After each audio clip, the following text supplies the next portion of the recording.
सभी को नमस्कार। आज हम बात कर रहे हैं खेती के अंदर जो खेती की रीढ़ है उसके बारे में। जी हाँ, हमने ज़मीनों का इतना ज़्यादा दोहन कर लिया है, उनमें इतने ज़्यादा पदार्थ दवाइयाँ डाल डालकर ज़मीन को ख़राब कर लिया है। अब जो वर्तमान में समय है वो आ रहा है वापस जैविक खेती का। जैविक खेती कैसे करें, इसके लिए आपको ज़मीनों को फिर से तैयार करना होगा।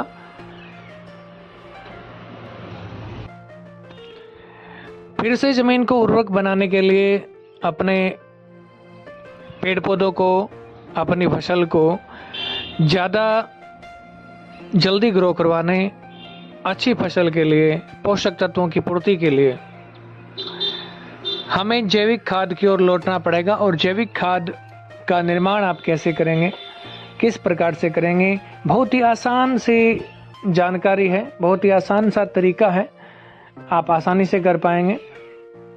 आपके पास जितने भी अपशिष्ट हैं, वैसे अपशिष्ट जो रसोई से हैं, जैसे सब्जियां हैं उनके छिलके हैं, कोई फ्रूट वगैरह हैं उनके छिलके हैं,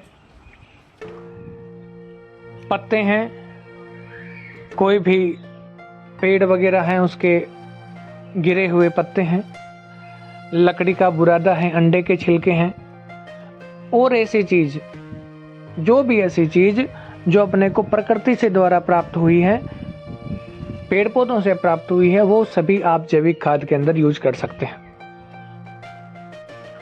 जैविक खाद के अंदर नाइट्रोजन, फास्फोरस बहुत ज़्यादा होता है, तो ये फसलों के लिए अच्छा होता है। ये जो सारी चीज़ें मैंने बताई है, उसको आप क्या करेंगे, एक गड्ढा बनाइए।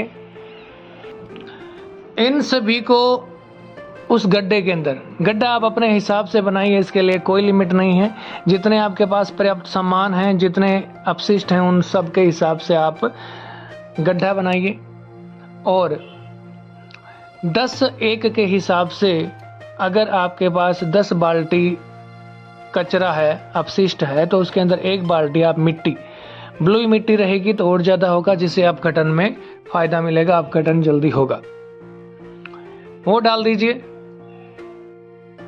और गुड़ जो है वो डाल दीजिए, लगभग 1 ड्रम अपशिष्ट के साथ 1 किलो गुड़ डाल दीजिए आप।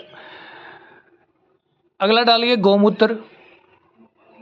गौमूत्र जो है वो खेती के लिए ये बहुत ही ज़्यादा कारगर है, खाद के लिए बहुत ज़्यादा कारगर है, क्योंकि इसके अंदर नाइट्रोजन होता है, सल्फर होता है, फास्फेट होता है, सोडियम, मैग्नीशियम, लोहा, silicon, chlorine, magnesium, malic, citric, tartaric, calcium, लवण, vitamin A, B, C, D, E, खनिज लवण, लैक्टोज, ये बहुत सारे इसके अंदर होते हैं।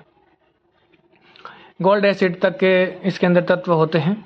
तो ये जो सारे हैं, ये चीज़ें हैं, वो अपघटन में इसके फ़ायदेमंद रहती है। 1 ड्रम के अंदर 1 लीटर के लगभग आप गौमूत्र डालिए, अच्छे से मिक्स कीजिए इन सभी को, और मिक्स करके आप गड्ढे में डाल दीजिए और ऊपर मिट्टी की परत बना दीजिए। मिट्टी की परत के ऊपर आप पानी का छिड़काव करें, इतना छिड़काव करें कि जिससे वो गीला रहे, और 90 दिन तक इसे आप ढककर रखें। 90 दिन के बाद जो आपको जैविक खाद प्राप्त होगी, वो मैं कह रहा हूँ दुनिया की सबसे शक्तिशाली कोई खाद होगी तो वही होगी। जी हाँ, कोई भी अपशिष्ट आप, जो भी आपको पेड़ पौधों से प्राप्त हुआ है, वो आप उसके अंदर यूज कर सकते हैं। गोबर यूज कर सकते हैं, पशुओं के अपशिष्ट जो हैं वो यूज कर सकते हैं। अगर आपको 90 दिन का समय ज़्यादा लग रहा है कि अगर 90 दिन हमें इंतज़ार नहीं कर सकते हम लोग, तो आप एक काम कीजिए, एक बाज़ार से मिलती है डीकम्पोजर की शीशी, 200 ग्राम के लगभग की बोतल मिलती है, उसका आप यूज करें। 1 ड्रम के अंदर वो बोतल जो है वो 1 बाल्टी पानी के अंदर मिक्स करके उसके अंदर उड़ेल के रख देवे, उस खड्डे के अंदर छिड़काव कर दीजिए, तो इसका जो आपका 90 दिन का समय है वो 40 दिन के अंदर कन्वर्ट हो जाएगा। और ये जो खाद है वो मैं कह रहा हूँ दुनिया की सबसे शक्तिशाली खाद होगी। सभी प्रकार के पेड़ पौधों के लिए, फसल के लिए ये रामबाण औषधि है। हमसे जुड़ने के लिए, वीडियो देखने के लिए धन्यवाद। आपका दिन शुभ हो। जय हिंद।